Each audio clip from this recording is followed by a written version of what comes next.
चलिए स्टूडेंट, हम लोग प्रश्न संख्या 12 को हल करते हैं। देखिए प्रश्न संख्या 12 में क्या कहा जा रहा है।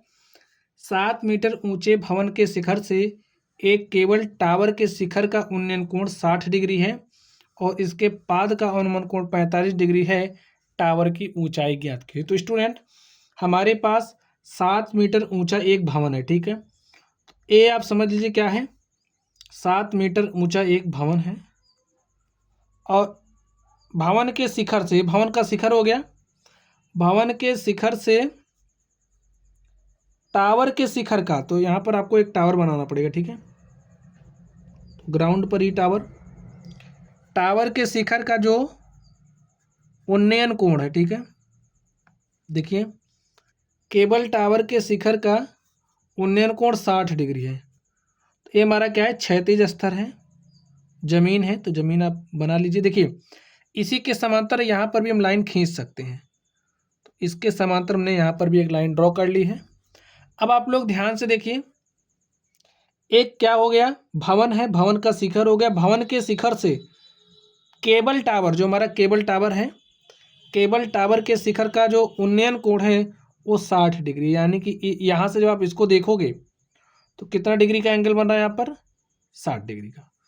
और इसके पाद का अनुमान कोण, यानी कि ये जो आप केबल टावर देख रहे हो, केबल टावर के शिखर का उन्नयन कोण 60 डिग्री तथा इसके पाद, इसका पाद क्या है, ए है, और इसके पाद का जो अनुमान कोण है वो कितना है, 45 डिग्री। तो अनुमान कोण आपको कब मिलता है, जब आप ऊपर से नीचे देखोगे। तो यहाँ से जब आप यहाँ पर देखोगे, भाई टावर ए है, इसका पाद ए है, तो जब यहाँ से आप नीचे देखोगे तो आपको क्या मिलेगा, अनुमान कोण ए हमारा कितना डिग्री का हो जाएगा, 45 डिग्री। और हम जानते हैं जो हमारा अनुमान कोण है वो बराबर होता है उन्नयन कोण के। जब ए हमारा 45 डिग्री का है तो ए भी कितना हो जाएगा, 45 डिग्री का। ये बात आप समझ गए, कॉन्सेप्ट याद रखिए। अनुमान कोण बराबर होता है उन्नयन कोण के। ए हमारा क्षैतिज स्तर हो गया, ए हमारी दृष्टि रेखा हो गई। क्षैतिज स्तर और दृष्टि रेखा के बीच में जो कोण बनेगा वही अनुमान कोण होगा, और अनुमान कोण बराबर होता है उन्नयन कोण के। तो या फिर आप अगर तिर्यक छेदी रेखा के बारे में पढ़े हों, तो जब दो समांतर रेखाएं हों, कोई तिर्यक छेदी रेखा काट रही हो, तो होता क्या है, एकांतर कोण बराबर होते हैं। यही कॉन्सेप्ट लगा लीजिए। चलिए इतना हो गया, तो जो जो दिया है लिख लीजिए, और यहाँ पर लिख लीजिए हमारा भवन है, ये हमारा केबल टावर है, और केबल टावर की हमें ऊंचाई बतानी है, ठीक है। तो इसकी ऊंचाई को हम h मान लेते हैं, ठीक है। चलिए अब हम हल करते हैं और देखते हैं इसका सॉल्यूशन क्या होगा। तो लिखिए, माना केबल टावर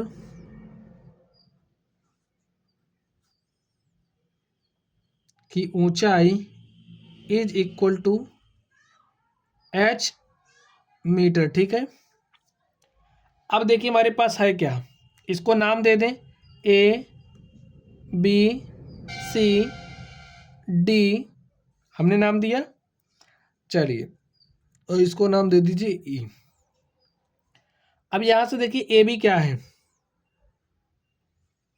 ए बी हमारा 7 मीटर है, और यहां से अगर आप देखेंगे जो बी सी है बराबर होगा ए ई के, ठीक। क्षैतिज स्तर के समांतर हमने इसको खींचा है, तो ए इसके बराबर है। चलिए आगे देखिए, त्रिभुज ए बी सी में लिखिए, समकोण त्रिभुज ए बी सी में। तो स्टूडेंट समकोण त्रिभुज में ए बी सी में आपको क्या मिल रहा है, देखिए ये थीटा है, थीटा के सामने की भुजा लंब है, और ए क्या हो गया, आधार। तो tan 45 degree is equal to, जगह लंब कितना है, ए बी है, आधार कितना है, बी सी है, ठीक है। चलिए हल करिए इसको। तो tan 45 डिग्री कितना होता है, 1, और A B upon B C, यहाँ से बी सी बराबर क्या हो जाएगा ए बी, और ए बी का मान देखिए क्या है 7 है। तो यहाँ से हमें बी सी क्या मिल गया 7 मीटर।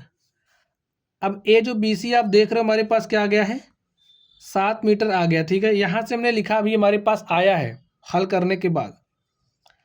अब ध्यान से देखिए समकोण त्रिभुज डी ई ए में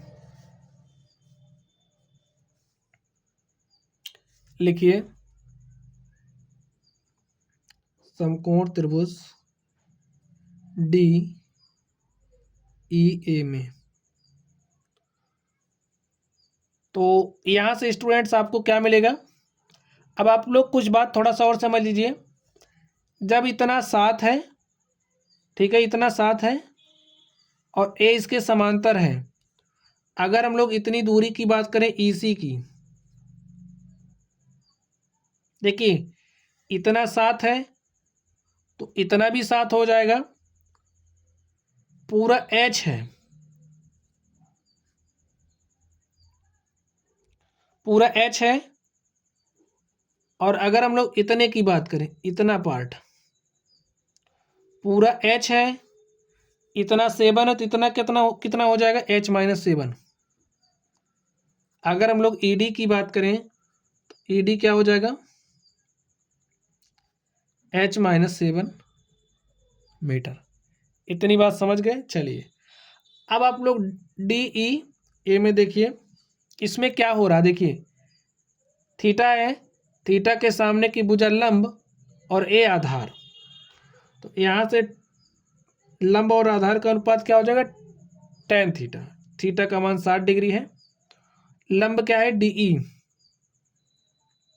बटे में क्या हो जाएगा ए ई, और tan 60 अंश का मान कितना होता है √3। डी देखिए डी कितना एच माइनस 7 अपॉन में क्या हो जाएगा ए ई, और ए जो ए ई है बराबर है बी सी के, देख लीजिए ए ई बराबर बी सी है। तो और बी सी का मान हमारे पास क्या आया है, हमने सॉल्व किया बी सी का मान 7 आया, तो यहाँ पर 7 रख दीजिए, लिख दीजिए चूंकि ए ई बराबर है बी सी के और बी सी हमारे पास क्या आ गया है 7, हमने मान रख दिया। और यहाँ से देखिए अब आपको क्या मिलेगा √3 इंटू में 7 is equal to H minus 7, ये हमको मिला। और यहाँ से देखिए आपको एच का मान क्या मिलेगा, इसको सॉल्व कर लीजिए। 7√3 is equal to H minus 7 है हमारे पास, इस 7 को आप इधर लेकर के आइए।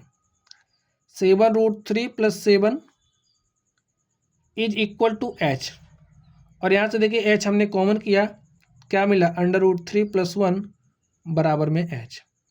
लिख दीजिए H is equal to 7 of √3 + 1। अब आप देखिए मैं निकालना क्या था, ध्यान से देख लीजिए मैं निकालना क्या था, टावर की ऊंचाई। और ये जो टावर आप देख रहे हो यही है, टावर की ऊंचाई को हमने क्या माना था एच, और एच का मान देखिए हमारे पास क्या आ गया 7 ऑफ √3 + 1 मीटर। तो यही हमारा आंसर हो गया। लिखिए अतः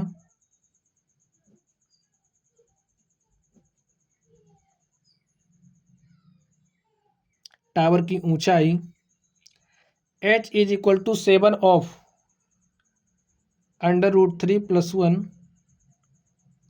मीटर। स्टूडेंट्स आप लोग समझ गए, आप लोग समझ गए हो। चलिए अच्छी बात, आप लोग पढ़िए।